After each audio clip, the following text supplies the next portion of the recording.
You've somehow stumbled upon the Fishing Business Podcast, and today's guest is Bobby Thompson, who is the editor of the Fishing Wire, which is a product of Fishing Tackle Retailer. It's a daily news aggregator. You get news right into your inbox every single day, news of the fishing world. And we thought we'd have Bobby on and talk a little bit about the fishing business in general. Here we go, y'all.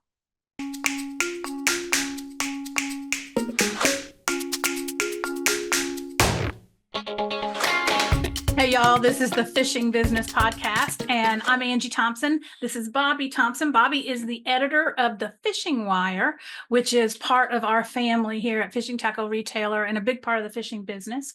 And we've been on a little break with this podcast, like a 2-year break. A little hiatus. A little hiatus, but we're going to bring it back. And I thought it would be a good way to start by having Bobby as a guest. You've been the editor of the Fishing Wire now for just over a year. Yes. And I wanted to talk a little bit about what some of your impressions are about, what, for instance, you went to ICAST for the first time this year. What were your impressions of ICAST from someone who fishes, but has never been to ICAST before? Yeah, first of all, thanks for having me. It's an honor to be the editor of the Fishing Wire. It's been a really amazing opportunity. I'm just feel very blessed to be involved in the industry. love that. And ICAST was amazing. It was really cool to see. It's a little bit like drinking through a fire hose. It's a big event, and it was bigger than I expected. Fishing always seems like a small personal endeavor for me. Like, Right. I always kind of just grew up on small fishing trips, and Right. but seeing the industry at that level of just, everybody coming together and so many new products, it really allowed me to get a better sense for how big this industry really is. And it was really cool to see everybody, at their A game. The sets were really awesome. Everybody clearly put a ton of time and effort booth into design. they're The booths are really awesome. incredible. Yeah. It's like 2-story. Like I think Yeti has like a beautiful 2-story booth, and Costa has a beautiful 2-story yeah. booth that We're looks like a talking cabin on the river. couches, and we were living Yes, good at it was ICAST. very cool. We had a cool set too. Yeah, We did we did. we did some video there. We launched FTR TV, which if you guys haven't seen that, you should check it out. It's a channel here on fishingtackleretailer.com and also on YouTube and on an app. So we had a lot going on in our booth. And of course, For sure. Fishing Tackle Retailer sponsors the new product showcase, and we were right across the way from all the new products are, and that in itself is impressive. I mean, this morning I was reading that there were over 1,000 new products debuted in the new product showcase. Now there were probably thousands more that were debuted at ICAST that weren't entered into the competition, but that's very impressive that this industry churns out new ideas and new innovations every year like that. Yeah. Wow. What was the guy with the hook removal thing? I De-hooker. thought that Oh was my super gosh, cool. that was Yeah. really Yeah. cool and it's a tool. I'll show you some B-roll right here. It's a tool where you can get a hook out if you hook yourself or you hook someone else, and it's just almost foolproof. And people used to always use that fishing line trick to get a hook out, but it always scared. I had one guy say he was going to do that with me one time. He hooked me with a treble hook, and then he comes over and he goes, okay, there's a way you can get this hook out with a fishing line, and let me think about this. You put it here. No, you don't put it. And I was like, dude, No. you better go find somebody who knows how to do this, because you're only getting one shot. Exactly. I'm just gonna cut it. You try, So anyway, that de-hooker tool is really cool, and everything from like the most expensive rods and reels that you can imagine, small boats, down to hooks. I mean, it's just everything in the industry is represented there. And we all seem to stay in our grind so much, having that many professionals there and having a chance to get face to face, Right. have meetings, and just hear so many different perspectives. Yeah. We're all in our little echo chambers when we're working, Right. throughout it. That was really awesome. I've Yeah. learned a ton. Yeah. And I really appreciate all the talent in the room. I mean, it's a big room, and there's a lot of talent. I mean, there's just a lot of really talented people in this industry, and good people. I always say that. I'm like, man, we attract the best people in this industry, and it's pretty cool. So let's switch gears here a little bit and talk about companies, since you've been here for a year, companies that you've seen that have grown a lot in the year. I know one of them that I've heard you talk about that you saw and spent some time with at ICAST. Yeah, one that comes to mind immediately would be Jig Pro. Mhm. They they've grown quite a bit. I can't say the numbers as well as somebody at the company would, but they started with a pretty small presence 2 years ago at ICAST. Like a 10 by 10 Yeah, figures? and I think, I mean, and they had a full size, Yeah, no. aquariums and rigs. They looked really great. And they've come out And with a lot of they products. have. They had a ton of new stuff. I really highly suggest y'all go check them out. That's Jig Pro. They're great. I'll put links to them down in the show Mhm. notes so that you can see them because it's spelled JYG, JYG. which is this trend in fishing to spell Mhm. things weird. Yeah, yeah, but they're great. Mostly saltwater gear, but I think they probably have a couple, Yeah. freshwater stuff too. So, But yeah, in really order to cool. grow, they'll have to bring out more Yeah, freshwater stuff. You yeah, really kind of have to.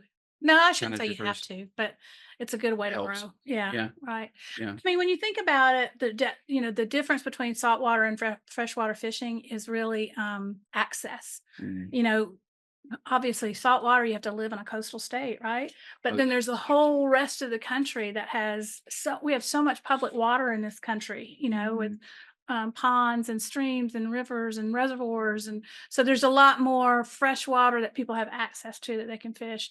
And a lot of times you don't need a boat. A lot of Mhm. times you don't always need a boat in saltwater. I mean, I certainly surf fished and I love it, but it's kind of most people who really get into saltwater fishing eventually get a boat, Mm. and so anyway, so just a little difference between saltwater and freshwater.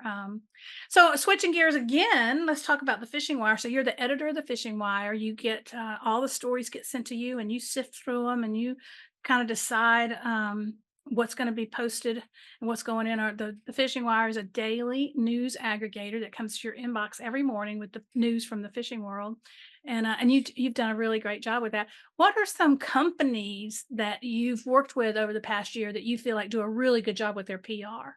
Oh man, there's actually so many. We have a lot of really, really great clients. I got to give a shout out to some big players in the room, Humminbird and Oh, Minn yeah, Kota. yeah. They're great. I mean, They're on their game. they're on their game. They're Yeah, very detailed, very in the details of what they do, and they do an amazing job. Like there's a ton of others though. Daiwa, Z-Man.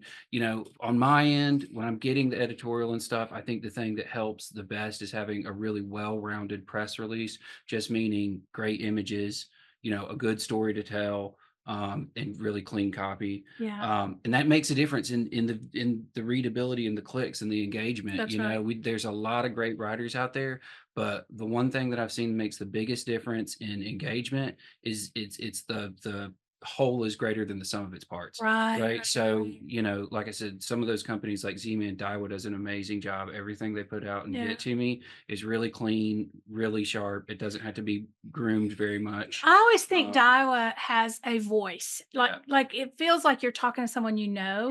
Yeah. They use language like you're just having a conversation with somebody. Mhm. And I appreciate that, Mhm. because sometimes press releases can be a little, you know, stilted. Yeah. And I like it when somebody kind of lets their guard down a little bit and shows the personality of the brand, which Mhm. Daiwa does. And for you watching at home, if you're a retailer or you're just a fan of fishing, or maybe you're in the media, the reason why that's important to you is that's how you get your news, right? A lot of people Mhm. get their news from us, and understanding why some things work better than others, I think, is important for people to know, and to know. So when they're skimming, I know a lot of people skim, right? Mhm. And I mean, I skim. Yeah. When I wake up in the morning, the first thing I do is check the fishing wire, and I skim through to see which stories I'm going to read first. Great headlines are really Yeah. important because Yeah. that's what will get your attention. Yeah. But you're doing a great job with the fishing wire, and we all appreciate you doing all the work that you put into that. What are some what do our partners say? You talk to people more than I do on the fishing wire every day. What do our partners say about the fishing wire? I mean, we get great feedback, and we're lucky to have all the partners that we do have. They're very good to us, but we get like, oh, man, I wish I. There's a couple podcasts that run with us, and Rapala. does like a weekly podcast that we, or maybe bi-weekly, Yep. that we put out. And a couple of times they've given shout outs to us for finding stories that we've run on the fishing wire and then turning around and being able to get some of those pro anglers in for interviews, or like on the college circuit, which I have to cop. I'm a big fan of the college and high Yeah. Oh, yeah. school circuits. I think those are amazing things that are relatively new, Right. and I think they're just super good for the Agreed. industry as Yeah. a whole, you Yep. know? They So deserve our support. for sure, All of our support, yeah, really. they're great. And then yeah, and then we've got a number of initiatives and stuff that we're trying to start up. I'm changing gears a little That's bit and jumping ahead a little bit, but like FTR jobs is yeah. Oh, something that I yeah. want to kind of dive deeper into. Yeah. But That was kinda you your know, brainchild and baby, yeah, launching a jobs board. I hope so. I think that there's a real opportunity for us, but not just for an industry as a whole. So, like a little bit about myself is I did grow up fishing. I had a couple family members that were amazingly influential in my time outdoors. You know, a grandfather and an aunt that really made sure that those spaces were available to me. And I have children of my own now, and I think about that a lot. And it's such an important thing to get them outside and get them engaged. And it seems a little harder and harder to do these days, you know. Yeah. But I love that. That time meant so much to me, but I never considered like outdoor jobs. And I don't know why. I think that like academically, you get out of high school and you feel like you It's real. have something to prove, and you Yeah. need like a one-liner, like I'm gonna engineering, or I'm Right. going Mhm. to write. And I never considered, even though I think I kind of knew that this outdoor space and industry and fishing and hunting and outdoor recreation was such a huge job Yeah. industry. Yeah. And I wish I would have focused on that sooner, because I think as an 18-year-old kid, that would have really appealed to me a Mhm. lot more than like highbrow academic writing. Right. Right. But I kind of felt like I had to engage with that because Yeah. I felt like I was a good Yeah, writer. and it was the expected thing to do, right? There Yeah. was nobody, and I don't know if there is now, but certainly not for me, and I don't think for you when we were in school, there's nobody, your Mhm. school counselor wasn't Yeah. saying, "Hey, you could go work in the outdoor industry." Yeah, hey, You if know? you like to fish, just keep fishing. Right, There's a yeah. ton of companies out there that'll bring you in at almost, Right. any level, whether it's sales or writing or production, that Yeah. there are opportunities and there are businesses that are hungry to teach you, That's right. That's right. and so having said that, that's really the goal with the FTR jobs, is that I want to get in front of those people. I Yeah. want to be able to not just help professionals recruit, but if we're doing our job well, I would like for, to be a valuable tool to the industry, and I'd like to be a pipeline to a younger audience and get them involved with the businesses that are already out there that are so good, Yeah. that can teach these kids how to Right. do it, That you know? well, and, I've worked in the outdoor industry for over 30 years. I started when I was 10.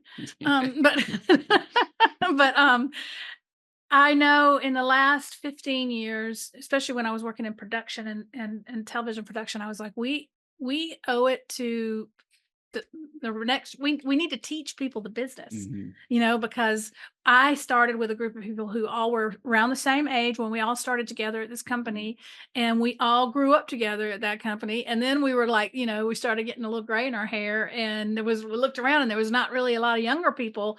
And it was Mhm. like, we got to teach young people the business.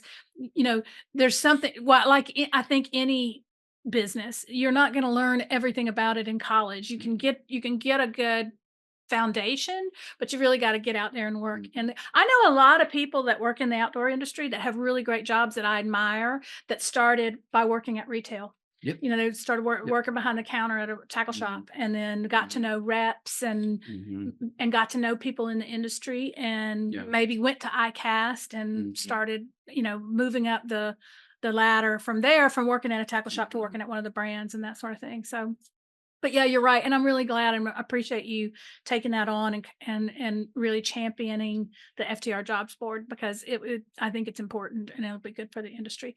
And if you guys have any jobs you want to post, I mean, it could even be tackle shop jobs. Yeah, 100%. You can let us know, and it's a great place to come look for a job if you would like to work in the outdoor industry. So that's all good. What else, Bob? What else we got? To talk Um, about. I don't know. So I wasn't.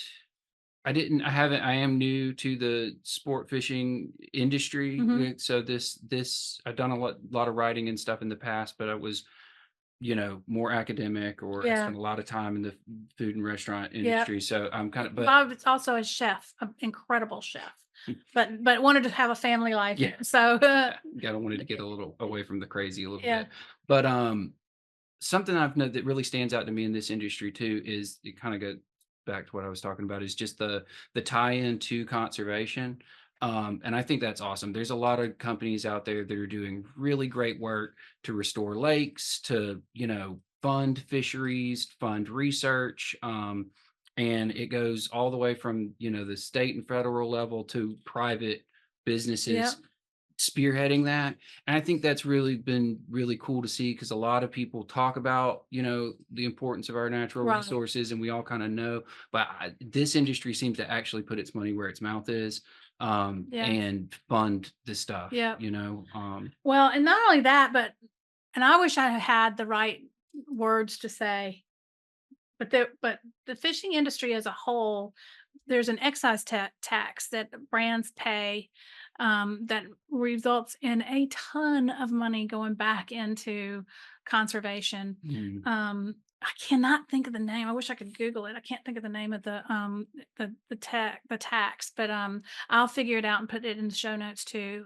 So if you want to know more about it, because really it's something that that everybody should be aware of, mm, because the people, like I said, the people that are making the products that we use are also paying for a lot of the conservation efforts mhm. that go in around the country. Mhm. So, um, almost said it and I can't remember it.